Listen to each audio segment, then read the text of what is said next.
Morning everybody. आज जो हम लोग शुरू करने वाले हैं वो हमें बताने की आवश्यकता नहीं है, क्योंकि 11th क्लास में मैथ्स में हम क्या पढ़ा रहे हैं वो आपको अच्छे से पता है। तो आपको पता है कि मैं मैथ्स में क्या पढ़ा रहा हूँ, तो आपको तुरंत बोलिएगा सर कॉम्प्लेक्स नंबर। तो कॉम्प्लेक्स नंबर में मैंने पिछले वीडियो में कुछ बताया है, वो आपको याद भी होगा और आप क्वेश्चन भी बनाए होंगे। ये मुझे पूरे उम्मीद और विश्वास है कि कॉम्प्लेक्स नंबर में आपने जो बताया था, मैं वो आई के बारे में बताया था, आयोटा के बारे में बताया था, कॉम्प्लेक्स नंबर के डिफिनेशन के बारे में बताया था। तो सबसे पहला चीज मैंने आपको बताया कि अगर आई टू द पावर 4n हो जाए तो इसका वैल्यू 1 होता है। I to the power 4n plus 1 हो जाए तो इसका वैल्यू आई होता है। I to the power 4n plus 2 हो जाए तो इसका वैल्यू -1 होता है। और I to the power 4n plus 3 हो जाए तो इसका वैल्यू -i होता है। सबसे पहला इंट्रो मैंने इसके बारे में बताया था और मैंने बोला था कि 4 से i के पावर में डिवाइड करो, रिमाइंडर 0 बचेगा तो उसका वैल्यू 1 होगा, रिमाइंडर 1 बचेगा तो वैल्यू i होगा, 2 बचेगा तो -1, 3 बचेगा तो -i। इसके बारे में मैंने आपको बताया। दूसरा चीज मैंने आपको बताया है कॉम्प्लेक्स नंबर में कि अगर हम किसी दो कॉम्प्लेक्स नंबर को जोड़ेंगे तो कॉम्प्लेक्स नंबर ही प्राप्त होगा, यानी Z1 plus Z2 equal to Z। उसके बाद मैंने बताया कि Z1 माइनस Z2 करेंगे तब भी हमको Z मिलेगा, एग्जाम्पल भी इस पर दिया था। और Z1 इंटू Z2 करेंगे तब भी Z मिलेगा, Z1 डिवाइडेड बाई Z2 करेंगे तब भी हमको Z मिलेगा। यानी दो कॉम्प्लेक्स नंबर को जोड़ो, घटाओ, गुना करो, भाग करो तो भी कोई रिजल्ट में परिवर्तन नहीं होता है, कॉम्प्लेक्स नंबर ही देता है। इसके बारे में आपको हमने बता दिया है। अब इस पे मैंने क्वेश्चन भी करवा दिया था, इस पर भी करवाया था, इस पर भी करवाया था। तो आप लोगों को थोड़ा सा कंफ्यूजन हो रहा होगा कि Z1 इंटू Z2 पे करवा दिया था क्वेश्चन, लेकिन Z1 divided by Z2 equal to Z होता है, उस पे क्वेश्चन शायद नहीं करवाए थे। तो एक एग्जाम्पल देख लेते हैं, इस पे आपको अच्छे से समझ में आ जाएगा। अगर मान लीजिए कि कॉम्प्लेक्स नंबर आपका देता है, ये क्वेश्चन है या एग्जाम्पल जो कहिए, मैंने क्वेश्चन ले लिया 2 plus 3i divided by 3 minus 4i, ऐसा मैंने क्वेश्चन ले लिया। अब इसको मैं कह रहा हूँ कि भाई इसको सॉल्व कीजिए। तो मैं क्या करूँगा, देखिए जो क्वेश्चन रहता है उसके जो नीचे का जो टर्म है उसको हम रेशनलाइज कर देते हैं। अब ये क्वेश्चन है तो इसको क्या लिखिएगा, 2 plus 3i divided by 3 minus 4i into 3 plus 4i और 3 प्लस 4i। निगेटिव था, पॉजिटिव से क्या किए, गुना और भाग कर दिए, डिवाइड और मल्टीप्लाई कर दिए। रिजल्ट में तो कोई फर्क पड़ने वाला है नहीं। अब इसी को सॉल्व कीजिएगा तो क्या मिलेगा, 2 plus 3i into 3 plus 4i divided by a minus B into A plus B. किसी का फॉर्मूला होता है A square minus B square का, ए स्क्वायर माइनस 4i का होल स्क्वायर। मेरा काम हो गया। अब इसी को सॉल्व कीजिएगा तो क्या मिलेगा, आगे बढ़ जाइए।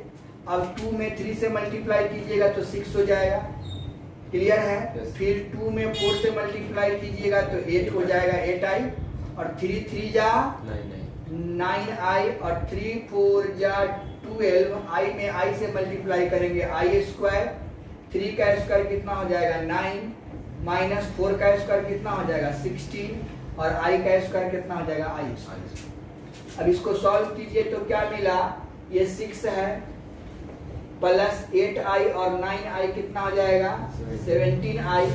i स्क्वायर का वैल्यू कितना होता है -1, यहाँ प्लस है तो प्लस माइनस माइनस यानी -12। i स्क्वायर का वैल्यू कितना होता है -1, यहाँ माइनस तो माइनस माइनस प्लस, तो यहाँ पे 9 प्लस 16 कर दीजिए। अब देखिए 12 में से 6 जाएगा तो -6 बचेगा plus 17i divided by 25। Solve करिए थोड़ा सा, ये रियल ये रियल, ये इमेजिनरी ये रियल, तो क्या करेंगे -6/25 प्लस 17i/25, ये रियल पार्ट और ये imaginary part is called complex number. तो ये आपका कॉम्प्लेक्स फॉर्म दे दिया। मतलब अगर इस फॉर्म में होता है तो हम उसको रेशनलाइज कर देते हैं और सॉल्यूशन करते हैं और हमारा आंसर आ जाता है। तो आपने देख लिया, इस पर मैंने पिछले वीडियो में क्वेश्चन करवाया था, इसके बारे में मैंने आपको बता दिया। अब जो हमको पढ़ना है कंजुगेट ऑफ कॉम्प्लेक्स नंबर। तो कंजुगेट ऑफ कॉम्प्लेक्स नंबर के बारे में आप समझ लीजिए। चलिए देखिए, अभी आपको हम बताया था कंजुगेट के बारे में, तो कंजुगेट ऑफ कॉम्प्लेक्स नंबर क्या होता है वो समझिए।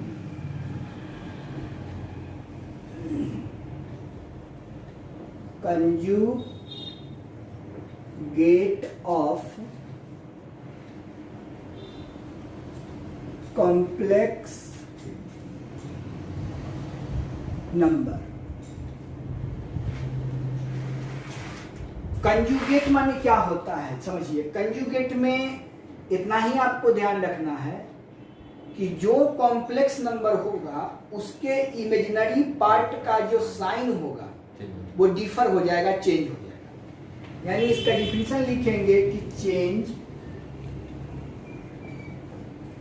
Change the sign of imaginary part of complex number, या इमेजिनरी पार्ट कर दीजिए, इमेजिनरी पार्ट्स ऑफ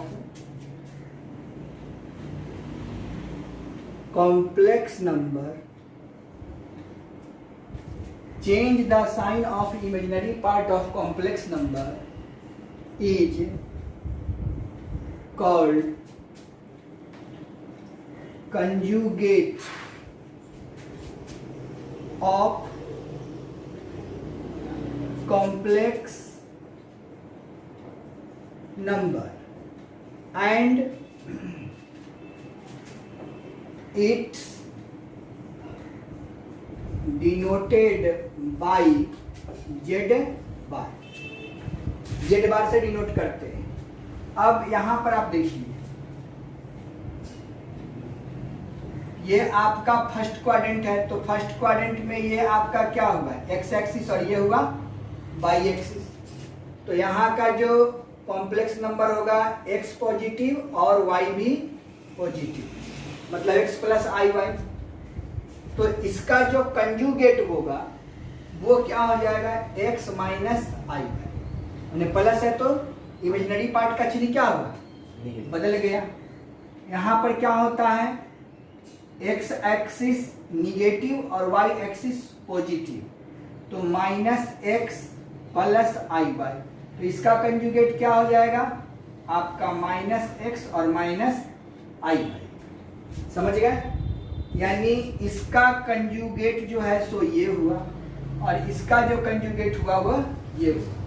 मतलब एग्जाम्पल में आप देख सकते हो कि if z is equal to X minus I Y, find करने के लिए आपसे कहता है z bar.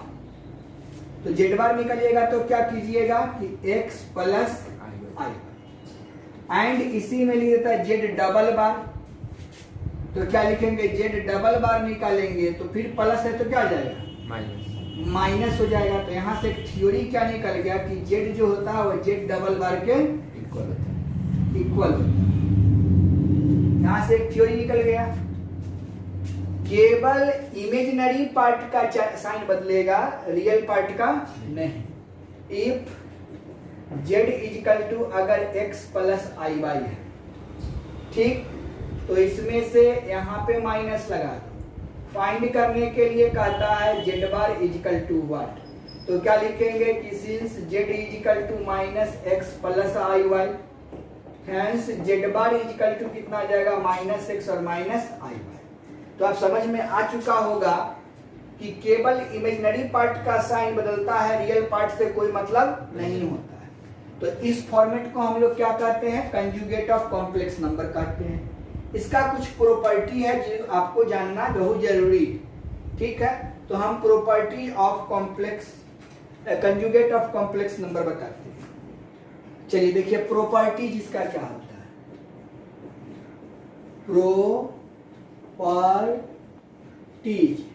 Properties of conjugate of complex number. चलिए इसके बारे में समझते हैं।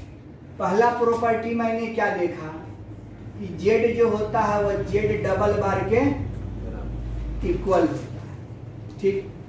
दूसरा प्रॉपर्टी क्या होगा आप समझ लीजिए, if Z is equal to x plus I Y then Z bar is equal to क्या हो जाएगा, एक्स माइनस आई वाई। क्लियर।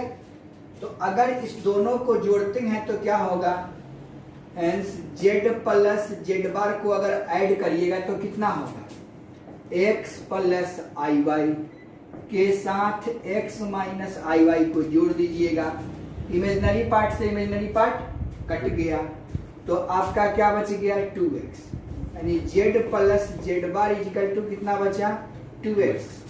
यह कौन सा पार्ट है, real part of complex number, यानी इस पार्ट को हम लोग क्या बोलते हैं, real part of complex number.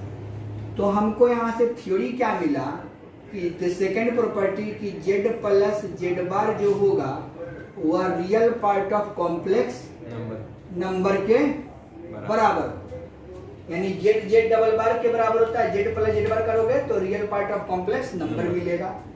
तीसरा प्रॉपर्टी क्या है, if Z is equal to x plus I Y then Z bar is equal to X minus I. एक बार जोड़ के देख लिए तो दूसरे बार हम लोग क्या करते हैं, घटा के, हेंस जेड माइनस जेड बार अगर करते हैं तो क्या मिलता है, एक्स प्लस आई वाई माइनस एक्स माइनस आई वाई। सॉल्व कीजिए तो एक्स प्लस आई वाई माइनस एक्स प्लस आई वाई, एक्स से एक्स कट गया। अब यहाँ आई वाई और आई वाई कितना हो जाएगा, 2i वाई हो जाएगा। तो यहाँ से हमको क्या मिल गया कि Z minus Z bar is equal to, यहाँ पे हो गया आपका 2i वाई। अब आप यहाँ से देखिए कि घटाने के बाद इसको हम लोग क्या पढ़ते हैं, imaginary part of complex number, अर्थात यहाँ पे हमको थ्योरी क्या मिल गया कि that is Z minus Z bar is equal to imaginary part of complex number. अब यहाँ से चौथा प्रॉपर्टी क्या मिलेगा, if Z is equal to x plus I Y and Z bar is equal to X minus I Y. अब यहाँ से निकाल सकते हैं then Z into Z bar is equal to what, तो लिखिए कि Z into Z bar is equal to x plus I Y के साथ एक्स माइनस आई वाई को मल्टीप्लाई करेंगे, मल्टीप्लाई है। तो अब a plus B into A minus B किसका फॉर्मूला होता है, A square minus B square. को सॉल्यूशन करेंगे तो क्या हो जाएगा, X square plus Y square, यानी Z into Z bar is equal to क्या निकल गया, x square plus Y square. तो हमको क्या मिला, ये प्योरली रियल, क्योंकि ना आई के पास है ना एक्स के पास है, तो ये हमको क्या मिल गया, प्योरली रियल। तो चार प्रॉपर्टी आपने देख लिया। पहला प्रॉपर्टी में जेड जेड डबल बार के बराबर होता है, दूसरा प्रॉपर्टी में जेड में कंजुगेट ऑफ कॉम्प्लेक्स नंबर को जोड़ेंगे तो real part of complex number होगा, घटाएंगे तो imaginary part of complex number होगा, और मल्टीप्लाई करेंगे तो प्योरली रियल होगा। उसी तरीके से अगर हम लोग दो अलग अलग कॉम्प्लेक्स नंबर के कंजुगेट को जोड़ेंगे तो क्या देगा, घटाएंगे तो क्या देगा, और वो सारे एग्जाम्पल से क्लियर हो जाता है इसीलिए इसके आगे हम बताते हैं। हाँ चलिए देखिए, अब जो है नेक्स्ट में हम क्या बता रहे हैं उसको समझिए। अब यहाँ पर अगर मान लीजिए कि यहाँ पर Z1 है और यहाँ पर Z2 है, चौथा था ये पांचवा प्रॉपर्टी। Z1 एक कॉम्प्लेक्स नंबर है, Z2 दूसरा कॉम्प्लेक्स नंबर है, दोनों पर क्या है बार है, तो यह किसके बराबर होगा, तो Z1 का बार प्लस Z2 के बार के बराबर होगा। ये प्रूफ करते हैं अभी। छठा प्रॉपर्टी है कि Z1 माइनस Z2 के होल बार या Z1 के बार माइनस Z2 के बार के बराबर होता है। तो पहले इसको दिखा देते हैं आपको, तो लेट कर लीजिए कि let Z1 is equal to x1 plus iy1 and Z2 is equal to x2 plus iy2। Then क्या होगा, इसको मान लिए तो LHS में आपका क्या है, Z1 प्लस Z2 के होल बार। तो पहले तो हमको Z1 प्लस Z2 निकालना होगा। तो यहाँ से Z1 प्लस Z2 कीजिएगा तो क्या होगा वो हमको देखना है। तो Z1 प्लस Z2 कीजिएगा तो लिखिएगा कि hence Z1 plus Z2 is equal to x1 plus iy1 plus x2 plus iy2। दोनों को जोड़िए तो x1 प्लस x2, दोनों में से कॉमन i हो जाएगा तो y1 plus y2। Hence Z1 plus Z2 का जो बार होगा वो किसके बराबर होगा, x1 plus x2 minus i into y1 plus y2। तो देखिए ये तो भार, ये किसका मान निकल गया, LHS का। LHS में इतना दिया हुआ था। अब निकालते हैं हम RHS। फिर से देखेंगे RHS को। नाउ RHS में क्या दिया हुआ है उसको देख लीजिए, Z1 का बार प्लस Z2 का बार। तो since Z1 is equal to कितना दिया हुआ है देख लीजिए, x1 plus iy1 and Z2 is equal to दिया हुआ है x2 plus iy2। Hence Z1 का बार इज इक्वल टू कितना हो जाएगा, x1 minus iy1 and Z2 का बार जो हो जाएगा वो x2 minus iy2। Hence RHS में क्या दिया हुआ है, Z1 का बार प्लस Z2 के बार, तो Z1 का बार प्लस Z2 का बार। Z1 के बार की जगह पर कितना निकाले हो, x1 minus iy1 plus x2 minus iy2। दोनों को जोड़िएगा तो क्या हो जाएगा, रियल को रियल के साथ जोड़ता है और इमेजिनरी को imaginary.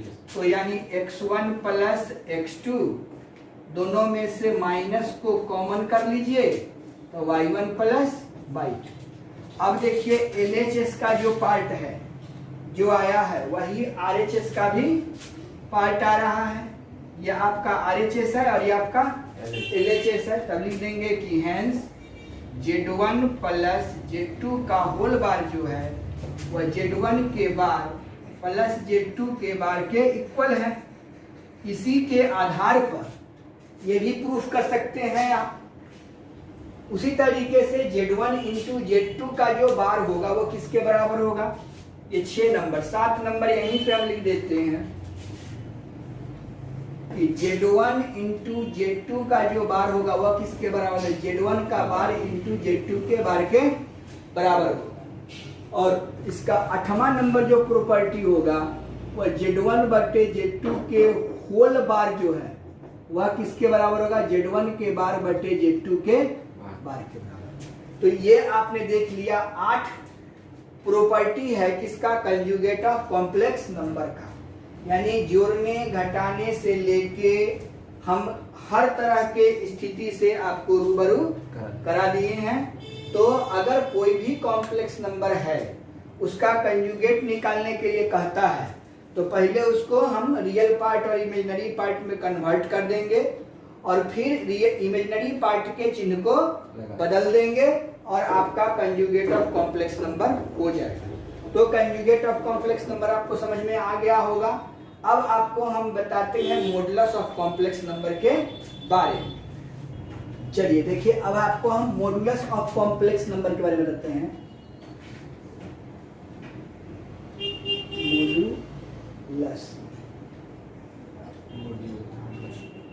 Modulus of complex number. Modulus of complex number क्या होता है? तो एक्चुअल में क्या है कि कॉम्प्लेक्स नंबर कौन होता है? जो x प्लस आई वाई के फॉर्म में होता है। अब इसी x प्लस आई वाई के फॉर्म को यहां पर दिखाते हैं। लेट z इजिकल टू क्या हुआ? x प्लस आई वाई। तो ये आपका क्या है? रियल पार्ट, और ये आपका क्या है? Imaginary part. तो रियल पार्ट और इमेजिनरी पार्ट के जो स्क्वायर रूट्स निकाला जाता है उसी को हम मॉडुलस ऑफ कॉम्प्लेक्स नंबर कहते हैं। यहाँ ध्यान दीजिएगा, अब ये कौन सा एक्सिस है? तो एक्स एक्सिस है। ये कौन सा एक्सिस है? वाई एक्सिस है। तो यहाँ का जो कॉम्प्लेक्स नंबर होगा, इस प्लेन का जो कॉम्प्लेक्स नंबर होगा वह आपका क्या बनेगा? Z equal to x plus I. तो यहाँ से हमको मॉडुलस निकालना है, मतलब ये जेड का जो मान है, मॉडुलस ऑफ जेड को डिनोट करते हैं इस साइन से, मॉड को। तो ये आपका क्या होगा वो देखिए। तो अब यहाँ पर जो पॉइंट्स है, ये डिस्टेंस कितना हो जाएगा? x हो जाएगा। ये डिस्टेंस क्या हो जाएगा? y हो जाएगा। ठीक है। तो यहाँ पर जो वैल्यू देगा, तो ये mod z equal to what है? तो अब आपको समझ लेना है कि सिंस पहले हम क्या निकालेंगे? z। ठीक है। तो z जो होता है वो आपके मॉडुलस ऑफ z का जो मान निकलेगा वो किसके बराबर होगा? z के बराबर। ठीक है। किसके बराबर होगा? z के बराबर। तो अब यहां से हम लोग देखते हैं, ये आपका पॉजिटिव और ये आपका पॉजिटिव। तो z निकालिएगा तो हम जानते हैं भाई पाइथागोरस थ्योरम की जेड स्क्वायर इक्वल टू क्या होगा भाई? X square plus Y square हो जाएगा। तो जेड इक्वल टू क्या हो जाएगा? Under root x square plus Y square. समझिए, मॉड जेड में से बाहर अगर निकलेगा तो प्लस जेड ही निकलेगा। Yes sir. इसीलिए जेड का वैल्यू यहाँ पर क्या निकला? X square plus Y square. इसी को इसका वैल्यू ऑलवेज क्या देगा? पॉजिटिव, कभी निगेटिव नहीं देता। तो पॉजिटिव देता है। तो पॉजिटिव के केस के लिए आपको हम क्या बताएं कि mod z equal to z, यानी ये ऑलवेज पॉजिटिव देता है, इसीलिए इसको under root mod z equal to x square plus Y square लिखते हैं। अब कहिएगा कि सर इस क्वाड्रेंट में आप निकाले, तो इस क्वाड्रेंट में भी आप निकाल के दिखा दे। तो निकाल के दिखाइए, बिल्कुल दिखा दे रहे हैं। अब देखिए, अब यहाँ पर इसकी जो वैल्यू है, अगर यहाँ हम जेड की बात करते हैं कि आपका जेड है, तो निश्चित तौर पर ये आपका एक्स एक्सिस क्या हो जाएगा? निगेटिव। ये वाई एक्सिस क्या हो जाएगा? पॉजिटिव। तो यहाँ जो हम जेड निकालेंगे वो वैल्यू क्या होगा? ठीक है। तो इसमें अगर हम जेड का वैल्यू निकालेंगे, यहाँ से जेड का वैल्यू, तो जेड इक्वल टू क्या लिखिए? जेड स्क्वायर इक्वल टू क्या लिखिएगा? Z square equal to minus x का होल स्क्वायर प्लस वाई का होल स्क्वायर। अब आप देखिए, जेड स्क्वायर इक्वल टू क्या हो गया? X square plus Y square. तो जेड इक्वल टू कितना हो गया? Under root x square plus Y square. हमेशा किसको देता है? पॉजिटिव को देता है। और पॉजिटिव कौन देता है? तो मॉड देता है। मॉड के अंदर निगेटिव डालो या पॉजिटिव डालो, वैल्यू क्या देगा? पॉजिटिव देगा। इसीलिए इसको हम लोग, ये ऑलवेज पॉजिटिव देगा, इसलिए मॉड जेड से डिनोट करेंगे और इसको लिखेंगे x square plus Y square. यहाँ से एक कंसेप्ट भी आपको क्लियर होने लगा होगा कि अगर इसमें कॉम्प्लेक्स नंबर x प्लस आई वाई है, तो यहाँ का कॉम्प्लेक्स नंबर क्या है? माइनस एक्स प्लस आई वाई। Yes sir. तो यहाँ का कॉम्प्लेक्स नंबर क्या होगा? माइनस एक्स माइनस आई वाई। और यहाँ का कॉम्प्लेक्स नंबर क्या होगा? x माइनस आई वाई। यानी कि इसका जो मॉडुलस निकलेगा, इस कॉम्प्लेक्स नंबर का जो मॉडुलस निकलेगा, वही इस कॉम्प्लेक्स नंबर के मॉडुलस के बराबर होगा। इसका जो निकलेगा वही इसका होगा, इसका यानी कोई भी कॉम्प्लेक्स नंबर हो उसका मॉड अगर हम निकालते हैं तो वैल्यू हमेशा x under root x square plus Y square देता है। जरा गौर कीजिए, आपको समझ में आएगा।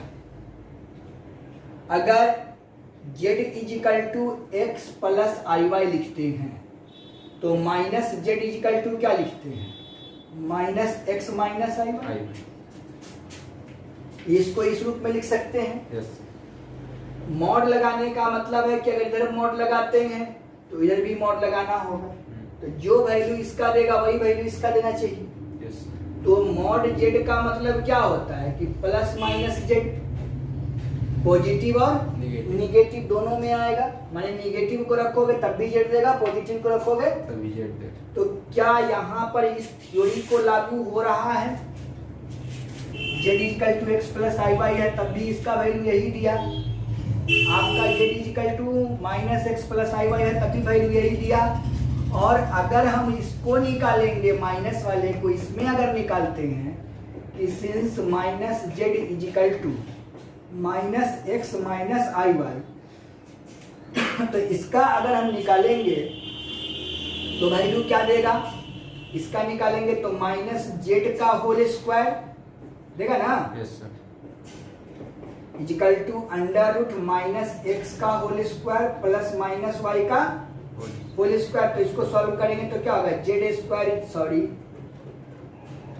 माइनस जेड का whole square is equal to minus Z का whole square is equal to minus x का whole square plus minus Y का होल स्क्वायर। तो माइनस जेड का स्क्वायर है, माइनस जेड का स्क्वायर किसके बराबर होगा, जेड स्क्वायर के बराबर।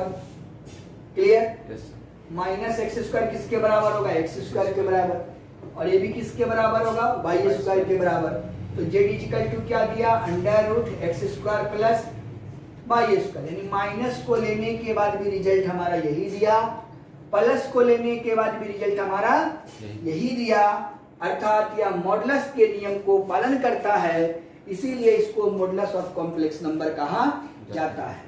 यहां से आपको एक प्रॉपर्टी मिल रहा है कि मॉड जेड जो होगा वह माइनस मॉड जेड के बराबर होगा। यही आपका जेड के बार के भी बराबर होगा। यानी निगेटिव पॉजिटिव यहाँ पर कोई मायने नहीं रखता है। यानी अगर x माइनस आई वाई हो तब भी आंसर वही आएगा, x प्लस आई वाई हो तब भी आंसर वही आएगा, समझे। और माइनस एक्स माइनस आई वाई हो तब भी वैल्यू वही आएगा, यही देगा। यानी मॉडुलस ऑफ कॉम्प्लेक्स नंबर में हम ये देख रहे हैं कि अगर z का जो वैल्यू निकालिएगा मॉड z का वैल्यू, वह फॉर्मूला क्या देगा, तो under root x square plus Y square. तो यहाँ से यह एक प्रॉपर्टी हमको मिल गया। यह प्रॉपर्टी बहुत ही उपयोगी है। इसका सेकंड प्रॉपर्टी क्या होता है, मैं एक सेकंड में समझा दे रहा हूँ, यहीं पे लिख लीजिए।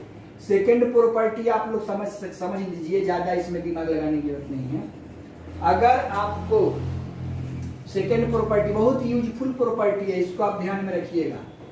सेकंड प्रॉपर्टी क्या है कि Z1 इंटू Z2 का अगर मॉड निकालना होगा तो Z1 के मॉड इंटू Z2 के मॉड अलग अलग करके सॉल्यूशन करिएगा, दोनों का रिजल्ट एक ही आएगा। और एक इंपॉर्टेंट है, Z1 बटे Z2 के पूरा का जो मॉड होगा वह Z1 का मॉड बटे Z2 के मॉड के बराबर होगा। सॉल्यूशन करके देखिएगा, आंसर दोनों का इक्वल आएगा। या फिर रेशनलाइज करके फिर गुना करके जैसे भी बनाना वैसे आप बना सकते हैं। लेकिन ये तीन इंपॉर्टेंट थ्योरम हो जाता है जिससे मॉडुलस ऑफ कॉम्प्लेक्स नंबर का मैक्सिमम क्वेश्चन सॉल्व हो जाता है। तो आपको ये बात समझ में आ गया, और आपको ये भी समझ में आ गया होगा कि सबका रिजल्ट एक ही देगा। अब इस पर क्वेश्चन कैसा रहता है थोड़ा सा देखिए क्वेश्चन इस पर कैसा रहेगा। If z is equal to 3 plus 4i, find करने के लिए कहेगा मॉड z। तो क्या करेंगे, लिख देंगे कि since x equal to 3, y equal to 4, hence mod z का क्या formula, under root x square plus Y square. x की जगह पर कितना है, 3 का स्क्वायर प्लस 4 का स्क्वायर। सॉल्यूशन करेंगे 9 होगा, 16 होगा, 25 होगा और ये 5 होगा और ये आंसर हो जाएगा। तो मॉड जेड का मान निकाल दिए। यहीं पे आपसे अब पूछ सकता है, तो आपको समझ में आ गया होगा कि मुझे कैसे क्या करना है, सिंपल तरीका। अब एक होता है equality of complex number. Equality of complex number देख लीजिए क्या होता है। अब आपसे पूछिएगा equality of complex number. Equality of complex number में क्या होता है कि real part of complex number is equal to, real part of complex number को इक्वल करना होता है and imaginary part of complex number is equal to imaginary part of complex. Real से रियल को बराबर करेंगे तो जो वैल्यू निकलेगा वह इक्वलिटी ऑफ कॉम्प्लेक्स नंबर होगा, और इमेजिनरी को इमेजिनरी से बराबर करेंगे तो इमेजिनरी का वैल्यू निकल जाएगा। क्वेश्चन रहेगा फाइंड करने के लिए x एंड y। यहां पे लिखेगा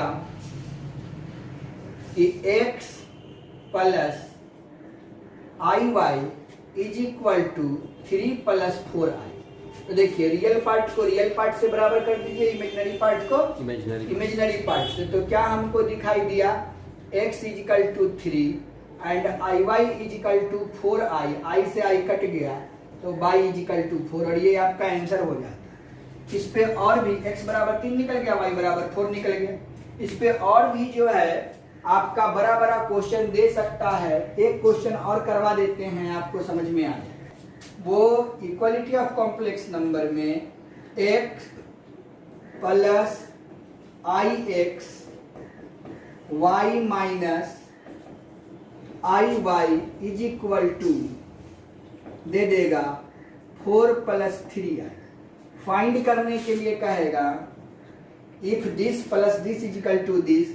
फाइंड करने के लिए कहेगा x एंड y। तो हम लोग क्या करेंगे, रियल और इमेजिनरी को इक्वेट कर देंगे। तो यहाँ पर देखिए x के साथ कौन जुड़ जाएगा, रियल पार्ट इमेजिनरी पार्ट। तो यहाँ पे प्लस i को कॉमन कर लीजिएगा तो x माइनस आई वाई हो जाएगा, और यहाँ पे 4 प्लस 3i हो जाएगा। अब यहाँ ये रियल पार्ट और ये रियल पार्ट, मतलब आप लिख सकते हैं since x plus y is equal to 4, equation number first, and i को कॉमन किए हुए हैं x minus y is equal to 3i। I से आई कट जाएगा, x minus y is equal to 3, equation number second. Equation first और equation second को solve करके जो आपके वैल्यू आएंगे वही आपका x और y का वैल्यू होगा। तो अब देख लीजिए इक्वेशन फर्स्ट और इक्वेशन सेकेंड का तो मान आपको पता है। इक्वेशन फर्स्ट का मान कितना है, x plus y equal to 4, x minus y equal to 3। तो यहाँ क्या करने से x और y का वैल्यू निकल जाएगा, तो सिंपल दोनों को क्या करेंगे, ऐड कर देंगे। तो यहाँ पर एडिंग फर्स्ट एंड सेकेंड, तो x plus y equal to 4, x minus y equal to 3, दोनों कट गया। तो 2x इक्वल टू कितना निकल गया, 7। तो x इक्वल टू 7/2। अब इक्वेशन फर्स्ट में मान रख दीजिएगा 7/2 प्लस y इक्वल टू 4। तो यहाँ से y is equal to 4 minus 7/2 हो जाएगा। तो y इक्वल टू 8 में से 7 जाएगा तो 1/2 हो जाएगा। तो हमने क्या देखा, x का मान 7/2, y का मान 1/2, और यही आपका दोनों आंसर हो जाता है। अब इसको चेक करना होगा, तो इसको और इसको यहाँ पर लाके क्या कीजिएगा, जोड़ दीजिएगा। 4 के बराबर आ जाना चाहिए, घटा दीजिएगा तो 3 के बराबर आ जाना चाहिए। आ गया तो आपका x और y का मान सही है, और ये सही ही है, चेक करके आप देख सकते हैं। अब क्या हुआ कि इक्वालिटी ऑफ कॉम्प्लेक्स नंबर, तो आज आपको हम क्या क्या बता दिए। एक तो बताया कि प्रॉपर्टी ऑफ कॉम्प्लेक्स नंबर में कि दो कॉम्प्लेक्स नंबर को जोड़िएगा तो कॉम्प्लेक्स नंबर निकलेगा, घटाइएगा तो कॉम्प्लेक्स नंबर निकलेगा, गुना कीजिएगा तो कॉम्प्लेक्स नंबर निकलेगा, भाग कीजिएगा तो कॉम्प्लेक्स नंबर निकलेगा। फिर आपको हम बताए कंजुगेट ऑफ कॉम्प्लेक्स नंबर क्या होता है उसके बारे में। फिर आपको हम बताए मॉडुलस ऑफ कॉम्प्लेक्स नंबर के बारे में, और उसके बाद बताया आपको हम इक्वलिटी ऑफ कॉम्प्लेक्स नंबर के बारे में। ये तमाम चीज आप कंप्लीट कर लेंगे तो कॉम्प्लेक्स नंबर का समझिए 50% सिलेबस आप समाप्त कर चुके हैं। उसके बाद जो 50% सिलेबस बचेगा वो हम आपको बता देंगे, समझे। उसके बाद कुछ एक्स्ट्रा सिलेबस है जो हम आपको बताएंगे जेईई मेंस और एडवांस के लिए। फिलहाल इतना ही आप लोग कीजिए, नहीं तो फिर से बाउंस होने लगेगा। आज यहीं तक, फिर मिलते हैं नेक्स्ट क्लास में नेक्स्ट वीडियो के साथ। जय हिंद, जय भारत।